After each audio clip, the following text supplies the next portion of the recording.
on Friday. So there are several folks without power and or internet, and one of those includes some of our DHN faculty, including Miss Jessica Houlihan, who is one of our speakers this evening. So she's joining us from her home that has no power, but she is in a home that is rich in love with her kids there with her. So thanks, Jessica, for taking time out of your evening with no power to be here with us.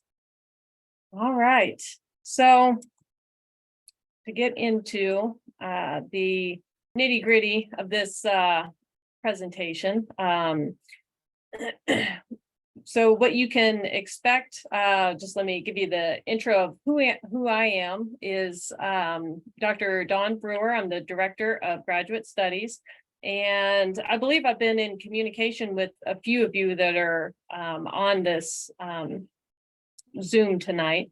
So the goal of this evening is to tell you about our program, and including the program requirements, the classes that you will take, information about our evidence-based project, which is something that our students doing the online option have to do instead of completing a thesis. Then we'll get into much more detail about how much the program costs, what are the steps to apply, eligibility to apply, and of course, how long it'll take to complete the degree. And these were just some of the questions that we received as part of the registration. So thank you for submitting these questions. And as we go through this presentation, we have plenty of time at the end to answer questions. So as we go through the presentation, feel free to put questions in the chat box, and we'll be sure to address them at the end of this presentation. So really our goal is to provide you with some key information about our program, so then you can make an informed decision about whether or not you would like to apply. All right, so with that, I'd like to introduce members of the DHN team that's joining me this evening. We have Dr. Heather Norman Bergdorf, who is an extension faculty member in the Department of Dietetics and Human Nutrition. We do have some FCS and other extension agents participating in this open house. So we wanted to be sure to include Dr. Norman to help address any questions that may come up in relation to that extension work. Miss Jessica Houlihan, who has, as I mentioned, no electricity, is also a faculty member in our department. That is a practicing physician assistant and also helps manage the online Applied Nutrition and Culinary Medicine graduate certificate that she will tell you all about, along with the course that she teaches, which counts as an elective in our graduate program. And of course, there is Dr. Placencia, who is also a faculty member in our department. And she's going to share information about a course that she teaches, DHN 598. It is 100% online, asynchronous, and it is one of our core courses offered in our Master's in Nutrition and Food Systems curriculum. So at this time, I'm going to go ahead and start launching into the nitty-gritty of our program. So here we go.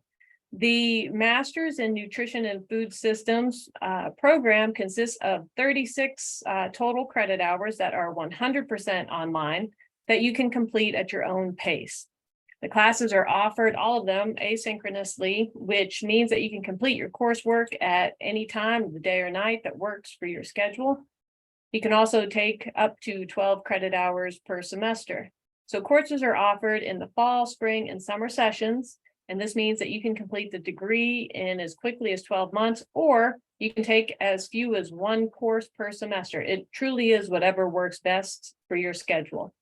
Our program does not require the GRE, which saves you study time as well as money.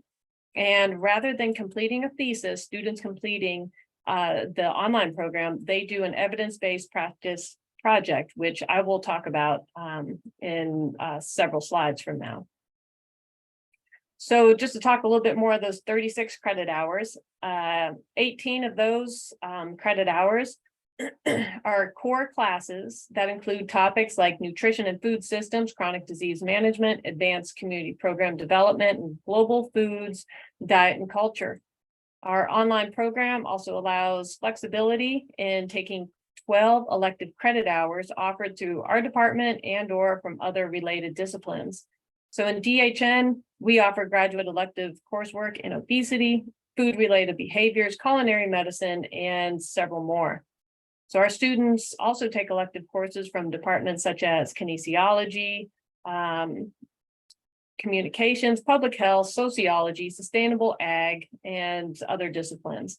So essentially what I'm trying to get across is that you can make your graduate degree unique to your interests and professional goals. And finally, 6 credit hours are dedicated to the evidence-based practice project. Like I said, I'll talk about in a few more slides. And before I go into any further detail about the coursework, I wanted to address a common question that we get about the requirements to become a registered dietitian in our program. So the Master's in Nutrition and Food Systems meets only one of the requirements that is needed to sit for the national examination for registered dietitians starting in January 2024. So there are specific didactic courses in dietetics that are needed in order to be eligible to apply for a dietetic internship. So obtaining a dietetic internship is a competitive process. In DHN, we offer the didactic courses at the undergraduate level and it would require a student to obtain a bachelor's degree in dietetics. We also offer the accelerated coordinated program, and that combines the bachelor's degree, the master's in nutrition and food systems, and the dietetic internship. The accelerated coordinated program, it is a competitive program that requires dietetic students currently enrolled in our undergraduate dietetics program to apply the first semester of their junior level classes. All right, so back to that coursework. So the next few slides, I'm just going to show you the course titles and descriptions of our core courses for our master's program, as well as popular electives offered by DHN. So we offer food systems and society course, chronic disease management and processes, advanced community program development, seminar in nutrition and food systems, as I mentioned, global food, diet and culture, and our research courses. And here are a few of our elective courses offered by DHN. So as you can see, the courses offered by this degree focus on different aspects of the food system, as well as chronic disease processes and community program development and evaluation. But what's not listed on these slides are those 6 credit hours of DHN 782, Special Problems in Nutrition and Food Systems. And essentially that DHN 782, it's a course that provides you time to do your research and write about your evidence-based practice project.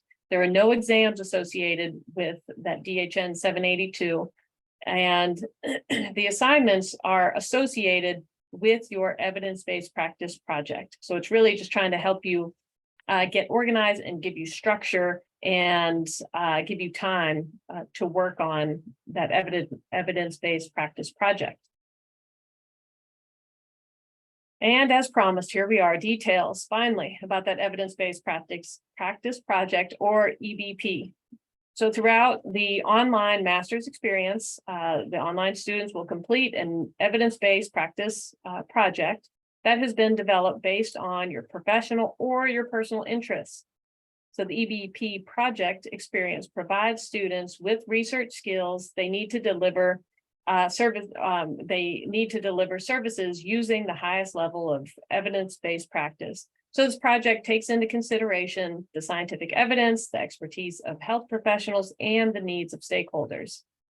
So the EBP project will be developed to answer a nutrition-related question or questions that is of interest to you. And as just mentioned, it could be a personal question or a one related to your job.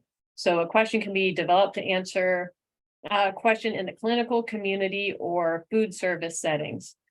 For example, a question could be researching the best option of the supplement for a diet regime for a patient with liver failure, or determining the best approach to develop and deliver a community program for a specific population.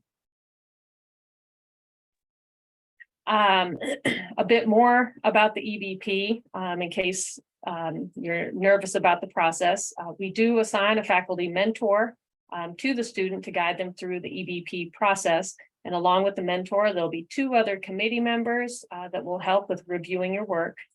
The evidence-based project will culminate into a written paper and an oral presentation, and both will need to be reviewed by your committee. And it's up to the student to determine how far they want to take their evidence-based project, in that after completing the required steps of acquiring and grading the evidence to answer the question or the questions, the student and mentor may decide it's possible and necessary to plan out an intervention or program evaluation to collect data to determine if it is a practical and or effective solution to whatever the question was.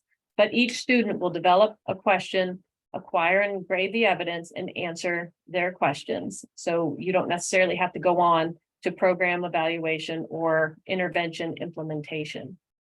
So to help students carry out this process and develop their final paper and oral presentation, we have 9 credit hours of coursework built into the program. So I talked a little bit about those 6 credit hours of the DHN 782 Special Problems in Nutrition and Food Systems. And in addition to that, there's 3 credit hours of either taking research methods in nutrition and food systems or introduction to evidence-based practice and dietetics. So again, those 6 credit hours of that DHN 782, the Special Problems in Nutrition and Food Systems, it essentially protects your time to do research and writing. And again, it's not a class where there are exams. In that course, with the 3 credit hour course of either research methods in nutrition and food systems or introduction to the evidence-based practice project in dietetics, there are assignments, but these are assignments that are related to your evidence-based project. So there's different components to the evidence-based project. So you learn each step of it in that research class. All right, so as mentioned, Brewer, yeah. Sorry to interrupt, but we've had a Okay. couple questions already in the chat, and I think this would be a good place to address it. And it was also a question that was submitted with the registration. So a little bit about the pros and cons between the in-person thesis versus this online EBP evidence-based project. The question specifically is, does one look better for applying for a PhD program down the road? And if you had any thoughts on that question. Okay, yeah, that's a great question, and thank you for submitting it. And in my opinion, I would say you always want to, if you have a PhD program in mind already, check with their director of graduate studies to ask what they would require. It really depends on the PhD program that you're looking at. I would not be surprised, though, if you hear them tell you that they want a thesis experience. But they may accept the online program if you're able to give them details about what the process is involved in doing the evidence-based project. And if that's information you need from me, reach out and let me know. But it could be very program specific to a PhD program. And Dr. Norman or Dr. Placencia, if you have any thoughts on that, feel free to chime in. But I think that's what you're going to find is it's program specific.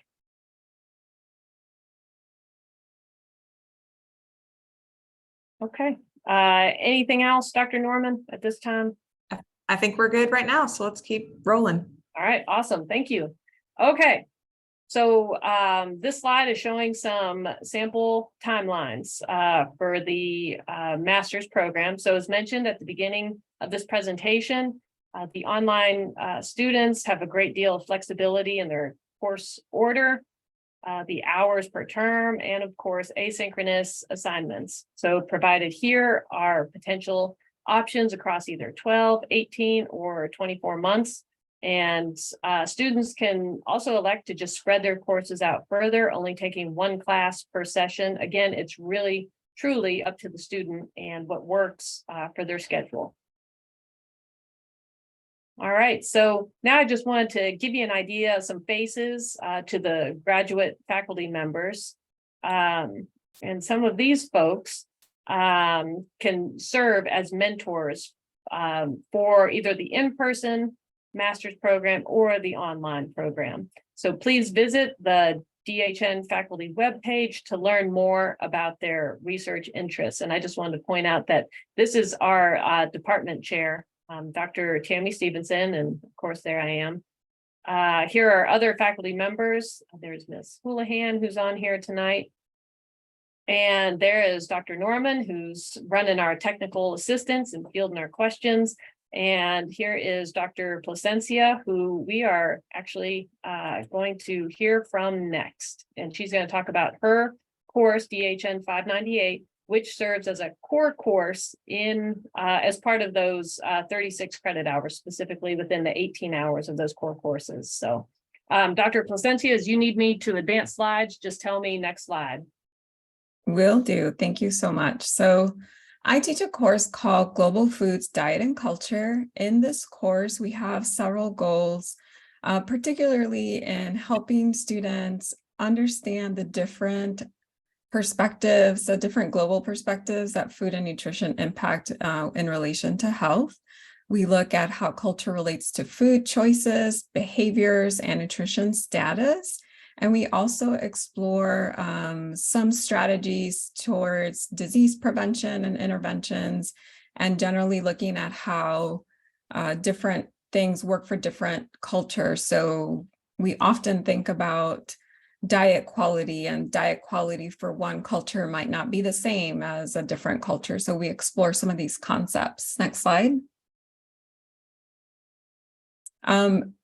These are some of the topics that we cover beyond, like I could spend an entire course teaching each of these. Well, maybe I can't, but I cover some of these courses, some of these topics, but some of these topics can really be a course in its own. So we often only touch the surface, and our discussions get really engaged, and students want more information. I often ask what students want to learn more about from the previous weeks, and they often say everything. But these are just some ideas for some of the topics that we cover. So just the historical impact of different civilizations, how civilization has changed from hunter-gatherer societies through our society today, and how our food system is so different now. We talk about heritage diets, so the different diets that are were consumed in different cultures across the world historically, and how some of those foods really haven't changed very much. But now, because of globalization, we're learning a lot about some of these foods, and sometimes they arrive to the US called superfoods. So you might have heard of quinoa and acai berries, for example. So we talk about some of these heritage diets. We also spend a considerable time talking about technological advances, because even though currently we think of technological advances as phones and computers and things, well, historically, there's been other technological advances that don't require electricity necessarily, that have really greatly impacted how our food system functions today. We talk about the nutrition transition, and that is how our diet quality has changed so much because of the availability of high sugar, high fat, high sodium foods, and a lot of these technological advances helped us decrease some undernutrition in some parts of the world, but it also has caused some issues related to overnutrition. We talk about the impact of the media, the environment, and then we also spend a little bit of time talking about domestic and world hunger, since that's a big interest of some of the research of faculty in our department. I don't remember if I have another slide or not. Let's find out. Right. Oh, Okay, it is. Sorry, go back. There we go. Okay, so Wait, hold on.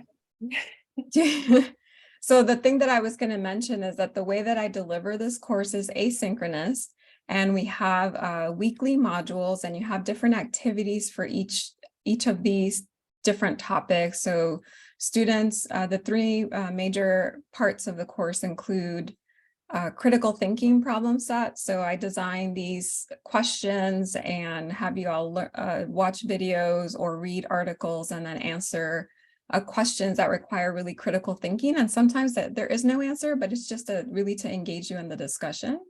I also have a reflection assignment. So we often learn about nutrition and diet quality and different aspects of food and the food system when we read articles, but we don't often spend a lot of time reflecting on how those things really impact our the way that we practice as nutrition professionals. So that's the focus of those. Students also write a term paper where they are required to complete interviews with individuals of different cultures, and I have a set interview guide to provide guidance on how to do that interview, and then you write a paper based on what you learn about a couple different cultures. So those are the main assignments, and it is delivered asynchronously, and it seems to be working pretty well. So thanks. That's all I wanted to share. All right, thank you so much. That was a great overview of DHN 598. And again, that is one of our core courses that's part of our curriculum. And now we're going to hand it off to Miss Houlihan, who's going to tell us about one of the core courses she teaches, as well as the graduate certificate. Take it away. Okay. Hi, everyone. Sorry for my background and the chaos that's going on in my background here. We have, the whole family home with no power. So we're working on maybe getting it back by Wednesday night by 11, I think is the last we heard. So anyway, I'm happy to be on here tonight to talk a little bit about one of the courses that I teach, DHN 593. So this is the Introduction to Culinary Medicine. I got involved with this a couple years ago, or maybe longer than that, where I have a background in dietetics. That's my bachelor's degree. And I'm a PA. I've been a PA for about, a little over a decade. And I wanted to combine those two fields. And so I worked through a certification through, at the time, Tulane University that's focused on culinary medicine. And so that helped me develop this course for both undergraduate students as well as other graduate students. And then we have practicing physicians, pharmacists, a variety of other healthcare professionals who take the course just to have other interest or experience in how can they apply culinary medicine to their practice. And so this is a course that really teaches and really explores how to use food as a treatment within the scope of practice of different providers. And so, the registered dietitian has a role, but so do other healthcare providers when talking about food and nutrition. And so how do we do that in a way that supports the patient as well as gives actionable advice and goal setting for our patients. We talk about the evidence behind, food as a treatment combined with medical knowledge, and then some culinary skill. We spend a lot of time, it's kind of evolved over the past couple of years of really taking standard American dishes or foods and modifying them to be healthier without sacrificing things like flavor that are specific to certain disease states. So we spend a lot of time on the common ones, especially here in Kentucky: diabetes, hypertension, obesity, cardiovascular disease, some GI topics. And so for some of the assignments that you do, it would be to create some type of a recipe that meets the objectives of the overall recommendations for that disease state for that module, while still kind of showcasing culinary skill and making that a very craveable type of recipe. Dr. Placencia mentioned heritage diets. There's a lot of opportunity to explore those and actual recipes and cooking those and showcasing that in the class. There's a couple of different websites that you can explore to look through some recipes and some culinary skill to do that. There's always, different other aspects that we do in the class. There's some analysis on the individual recipes. We use something called Nutrition Calculator Plus or Nutrition Calc Plus that helps us take that recipe and really decide, determine or prove that it's a better option than, maybe that comparison recipe that's really common. The course is delivered asynchronous and it's broken up into 2-week modules. So people work at their own pace. Throughout that 2-week, I have usually a lecture, several readings, and then sometimes podcasts or other websites to explore. And then people do a kitchen, or students do a like a test kitchen assignment, an analysis, and then there's 2 papers kind of reflecting on flavor and cooking, and how can we make those recipes or those nutrition recommendations with food a little bit more actionable for our patients. Next slide. I also wanted to talk a little bit about a certificate that I'm involved in. Culinary medicine is one of the core courses of that certificate. It's the Applied Nutrition and Culinary Medicine certificate, and it's a combination across 3 colleges. So we have the College of Ag, Food and Environment, specifically Dietetics and Human Nutrition, our department. We collaborate with the College of Health Sciences and the College of Medicine. So it's a 12-credit strictly online certificate that gets into some specifics on nutrition, culinary medicine. There's a core course from each of our colleges, and then you select 2 other electives, one of which is one of the core courses for this MS program. And so if you are interested in, next slide. If you're interested in also obtaining this certificate, I'd be happy to answer individual questions. But this overview gives some of the objectives and some of the details about the certificate. Again, we have a wide variety of healthcare professionals and non-healthcare professionals who are in this certificate program, and it's something that you can take at your own pace as well. There's not a timeline, but it's 12 credit hours, and there's the link if you would like to request more information. If you go through this link, you'll be connected with Sarah Police. She's with the College of Medicine, and she would be happy to answer questions as well. And then here are this is a prior kind of chart, just describing some of the core courses and the electives and when they're typically offered. So currently this spring semester, we have several of them going on. Of course, we have my core course, the Introduction to Culinary Medicine. We have Nutrition for Health Professions, the Obesity and Food Insecurity Paradigm, as well as Global Foods, Diet and Culture. So usually every semester there's, obviously, as you can tell, several courses that are available, and we always try to offer at least one during the summer if that's something that you would be interested in. And I think that is it. Yeah, I have a quick question in the chat that is relevant to this conversation. And I think maybe it was mentioned, I'm not sure about whether the courses from this certificate program that you're describing can count towards the online program. Okay, yep, that's a great question. And students that are, if you apply or accepted to our master's program, you're in our master's program, and then you decide you want to do the certificate, let me go back a slide to show you so you can see the courses. Where is it? The DHN 603, DHN 598, those 2 courses are core courses in the Masters of Nutrition and Food Systems.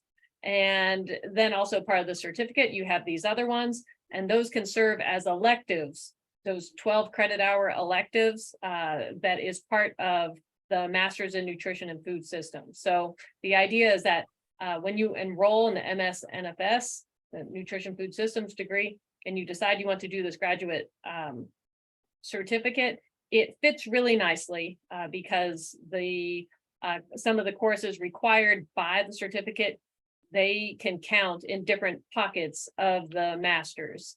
So for folks that are currently in the certificate program,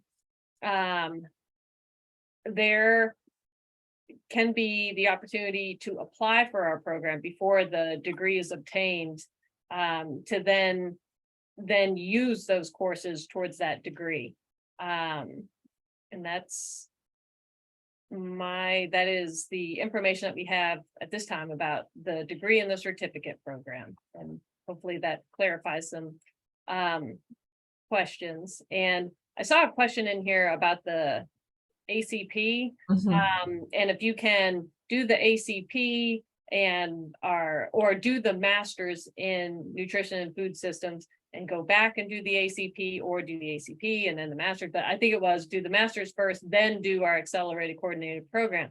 I would not recommend that. And that is not something that we would do because you already would have that master's degree in nutrition and food systems. So it wouldn't work out. And I would guess you're probably thinking that you just completed 1/3 of that program and then you can just complete the rest. But the issue with that is how the accelerated coordinated program is designed and how the graduate classes fit into it. And it's just not possible to separate them out for someone to come in with the MS degree already. So we cannot separate it. So no, you would not be able to do that. Okay. Thank you. Yeah, thank you for the great questions. And I just have one more thing before I finish with my part. Maybe the next slide. Okay. I think it was the last slide. Yep, this one. So if you are looking for continuing medical education or any CE hours, 2 of our courses also provide that. And so you can get up to 14 continuing education hours. So that's a unique aspect about this certificate, is that you come away with some of those hours from 2 of the core courses. Great. I think that's it. Okay, well, thank you so much, Ms. Houlihan, for that overview. That was a really good glimpse of what that certificate program is about. And let's see.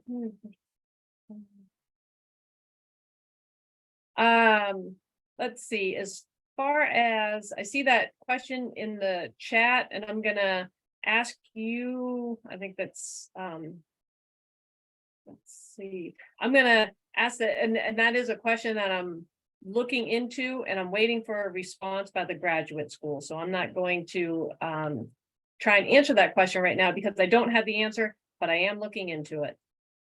Okay, and I'm going to go ahead and move on to more of the details associated with the application process. All right, so admission to the online Masters in Nutrition and Food Systems program.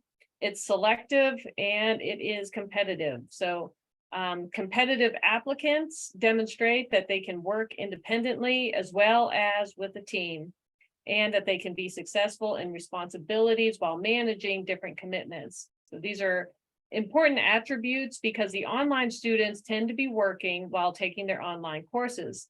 And in addition, we want applicants to be self-driven and motivated because of the nature of the asynchronous online courses and completing the research involved with the evidence-based practice project. So students must have a relevant undergraduate degree from an accredited institution. That's the must-have part, is the accredited institution. These programs listed here are some examples of relevant degree programs. It's not an exhaustive list.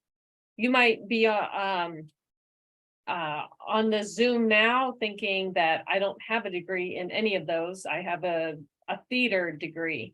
So that does not mean that you can't apply.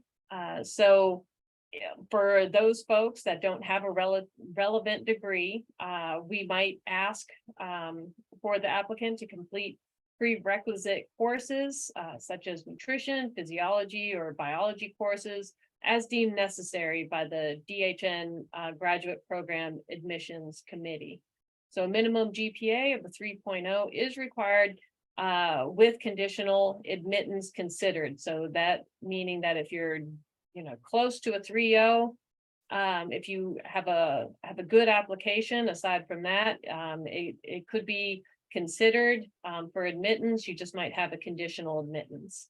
And just to make sure to point this out again, that the GRE is not required to apply.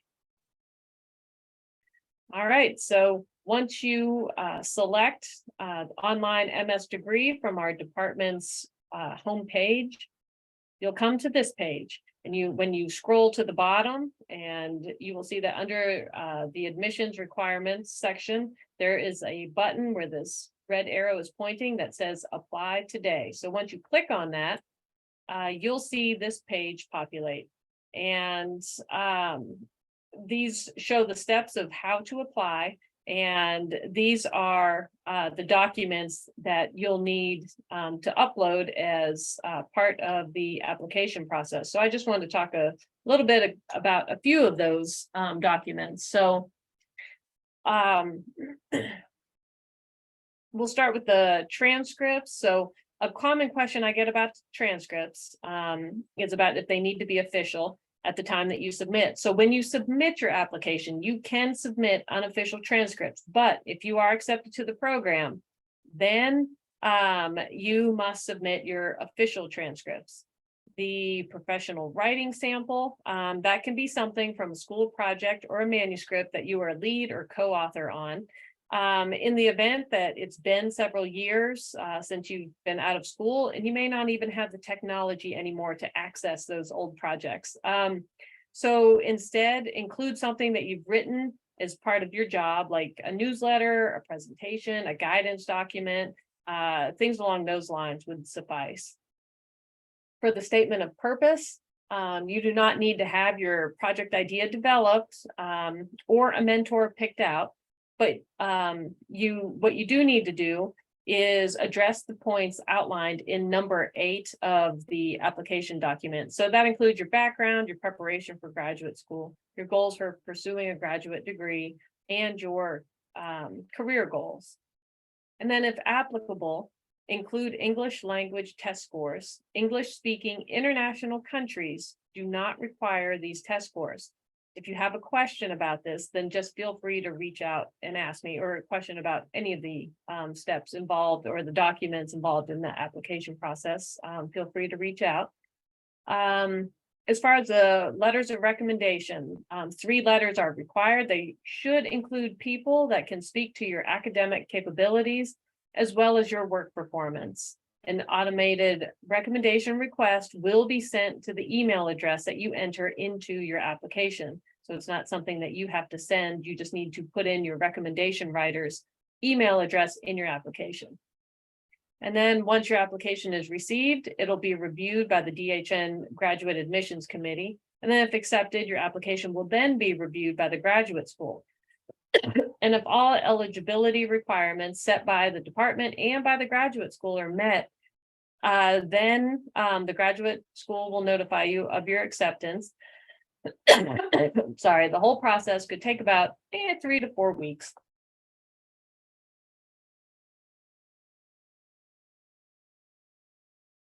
So I know cost is on everybody's mind. So the current cost per credit hour for the 23-24 academic year for graduate students enrolled exclusively in distance education is $715.50 per credit hour. The deadline for summer 23 enrollment is April 15th with a May 15th start date for classes.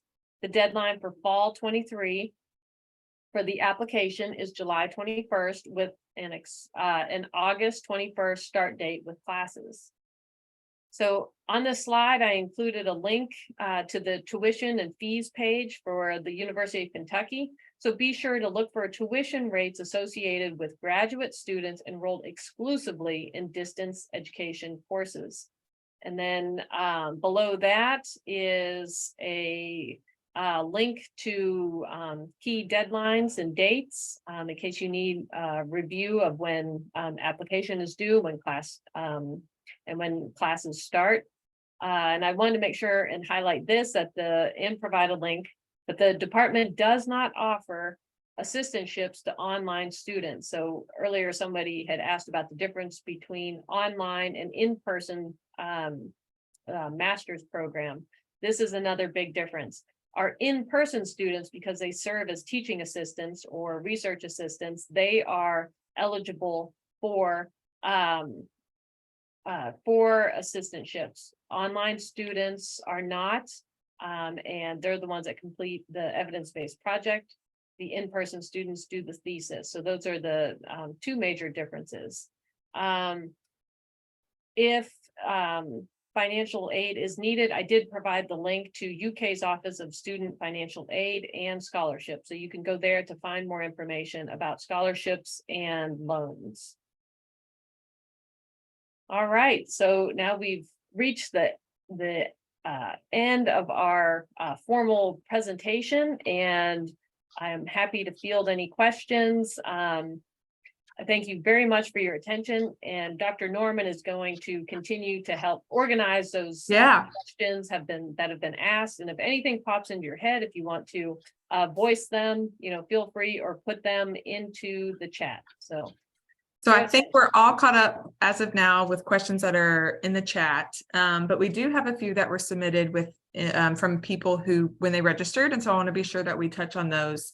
And so this is a great time. If you're still thinking of a question, you can go ahead and put that in the chat, but we'll address these. So specifically, I was curious if Dr. Placencia could talk a little bit about job outlook after completing this degree, if you have any comments on that. Yeah, so the online master's in nutrition and food systems is going to prepare you for a variety of opportunities. While it will not allow you to work as a registered dietitian, there are many other areas that need nutrition professionals, particularly places like health departments, a lot of community organizations that serve communities that are food insecure, like through food banks, those types of organizations. You also want to look for opportunities. What was the other field? I had it. Give me a second. Extension. Yes, thank you. She's sitting right in front of me. Through cooperative extension, a lot of students are interested in doing very community-based work. Thank you. It's been a long day. But a lot of students are really interested in doing some community-based work. So that provides them with a good foundation for being able to do that work. We've also had a lot, I think I have a couple of registered dietitians and a physician in my 598 course that I'm currently providing. And it's been really interesting and great to have them in the course because they're already seeing ways that they can change the way they provide their care that they already provide, just kind of adapting the way they talk about food and things like that. So I think for individuals looking for career opportunities, this degree does do a good job at preparing you for some more community-based type of opportunities, if that's what you're interested. And if you're somebody who's already a provider, it can provide you with those enhanced skills to do your job better and hopefully get promoted. Mm-hmm. So I kind of want to build off of that question, Dr. Placencia. So I'm going to stay with you for a second because we have another one that's related. And so you just clarified that this does not set up an individual to become a registered dietitian. That is not the goal of this program. But a question was asked during registration, by doing this MS program, would it be helpful for students that want to become an RDN eventually, if that were a goal that comes several years down the road?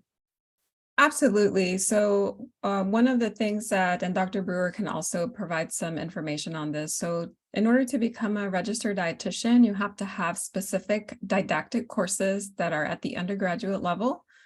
And once you have those courses, you are able to apply for combined master's or dietetic internship. But if you already have a master's degree and you return to complete those didactic courses at a later time, then you'd already have the master's degree and you would be able to apply for a dietetic internship at that point. If you know that that's the path that you want to go, we as a department highly recommend you look into the ACP program, because that gets you everything all in one straight shoot, lower costs, less time. So if that's really something you're really interested, our department does have a ACP program, but again, it's not online, it's delivered in person. So that's the big challenge with that. And this program is an online program that could eventually, it would count towards the MS for once you complete your didactic courses to apply for a dietetic internship. Did I explain that okay? Yeah, no, I Dr. think Brewer? that was great. Dr. Norman, okay. I'm only seeing one more question that we'll get to. So those who are on here, if you have any questions, be sure to get them in the chat. We'll address this last one. And Dr. Brewer, this one I'll hand over to you. So this individual was reading about how this is the first year that DHN graduate students are working to assist schools in creating school gardens through the Kentucky Farm to School program. And they were curious if this opportunity will be offered again next year or in the future for individuals in this program. All right, great question and very informed. Wow, impressive. So that program, it's grant funded. So it's a pilot study. So the grant mechanism from the USDA, it's a 2-year study. So they are going into year 2 now. And the hope is that they will use this data collected from the pilot study to then apply for a larger grant that is, 4 or 5 years. So there is no guarantee in the continuation of the project, but a lot of data is being collected. So secondary data analysis will continue. Also, I would think that investigators would be in touch with these different schools, because they are imparting knowledge and they are putting in gardens. So there's some sustainability to that. So they could go back and continue to collect some data, but we don't know the future of it as far as having sustained grant funding, because that particular grant will end, but there is intention to apply for a larger grant with that focus in the future. So that's a great question. I would like to add to that.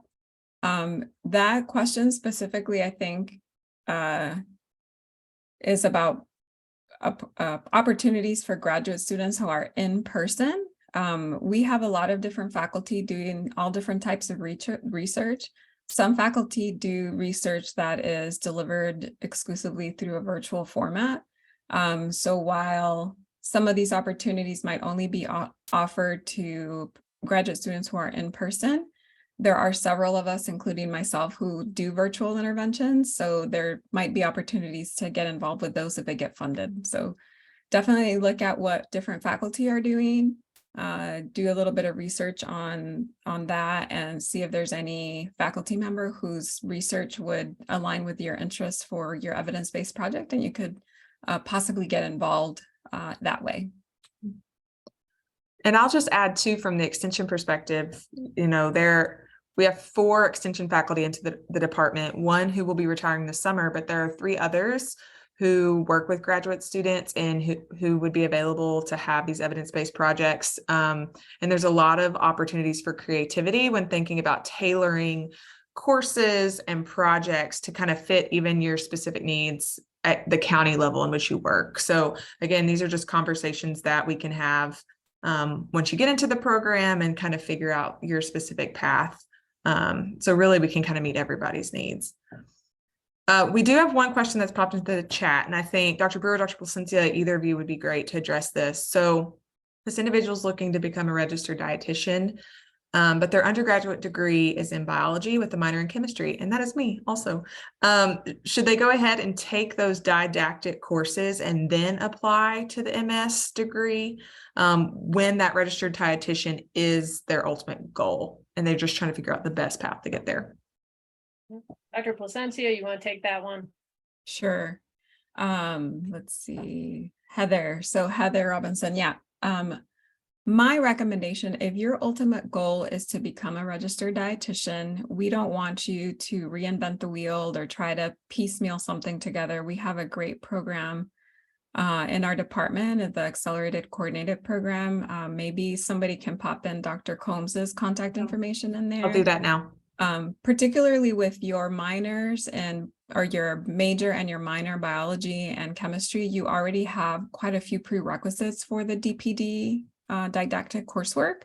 So I think you would come into the DPD program a little bit ahead of other students who don't have quite as many science courses already taken. So I would recommend you reach out to Dr. Combs, look at that program, because what it does, once you get into the DPD program, you are eligible to apply for the Accelerated Coordinated Program. And the Accelerated Coordinated Program does exactly what it says, is accelerates you towards becoming a registered dietitian by making sure you have the didactic courses, the master's degree, and the dietetic internship, and then you can sit for your RD exam. So that would be my personal recommendation to you. Of course, if there's other situations that are more personal, individualized to you, like you can't be in person for a specific reason, then maybe that's a conversation that you might want to have with myself as a DPD director or with Dr. Combs to see what other avenues might be possible. But if that's the ultimate goal, I think that's the pathway. And we have found that students coming in with already a different degree are well prepared and ready for the program because they know exactly what they want. So I would encourage you to look into that if you haven't already done so. And you already have all the hardest prerequisites out of the way Yeah, Pretty with much. biology and for chemistry. sure. Yep. And just a reminder that at University of Kentucky, it is a policy that you can't just take the didactic courses. You do have to be enrolled in our undergraduate dietetics program. So you'd have to get a bachelor's in dietetics, but as Dr. Placencia said, you could end up in our accelerated program. You are welcome to apply to that once you are enrolled in our undergraduate program in dietetics. Okay, I'm not seeing any more questions in the chat. All right, Does anybody have anything else? so we have 5 minutes. Okay. Well, if there's nothing else, then we are going to go ahead and wrap this up. Thank you all for joining us. DHN team, thank you for taking the time to be part of this. I appreciate it greatly. And I'll be in touch with you all that registered for this open house with the link once we have the recording. So I'll be in touch and just reminders of how to apply. So thank you and enjoy the rest of your night. Bye, everyone. Thank you. Take care. Bye.